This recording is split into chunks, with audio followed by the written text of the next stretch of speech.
ایران کا آبنۂ ہرمز میں وارننگ نظر انداز کرنے والے امریکی جہاز پر میزائلوں سے حملہ، امریکی جنگی بحری جہاز کو آبنۂ ہرمز میں داخلے سے روک دیا، امریکی جہاز پر اسپائی اختیار کرنے اور علاقے سے بھاگنے پر مجبور۔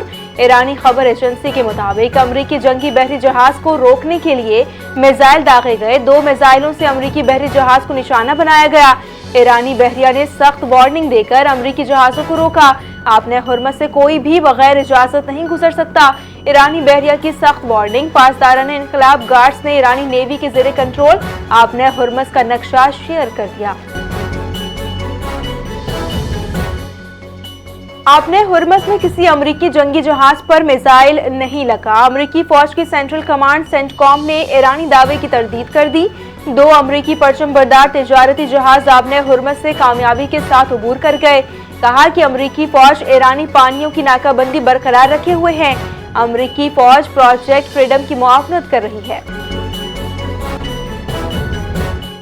متحدہ عرب امارات کا آبنۂ ہرمز میں ایران کی جانب سے اماراتی آئل ٹینکر پر ڈرون حملے کا دعویٰ، ایران نے خودکش ڈرون سے سرکاری شپنگ کمپنی کے ٹینکر پر فائر کیا۔ حملے میں کوئی جانی نقصان نہیں ہوا۔ متحدہ عرب امارات کی وزارت خارجہ کا بیان، کہا کہ ایرانی پاسداران انقلاب کی طرف سے تجارتی جہاز رانی کو نشانہ بنایا اور آبنۂ ہرمز کو اقتصادی جبر یا بلیک میلنگ کے طور پر استعمال کرنا بحری قزاقی ہے۔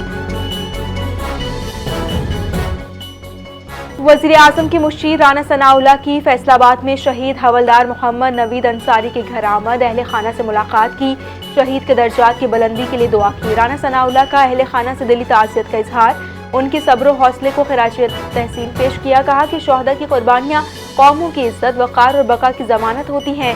مارکہ حق نے پاکستان کو عزت، وقار اور تاریخی کامیابی دلائی، جو شہداء کی بے مثال قربانیوں کا نتیجہ ہے۔ حوالدار محمد نوید انصاری مئی 2025 میں دوران ڈیوٹی شہید ہوئے تھے۔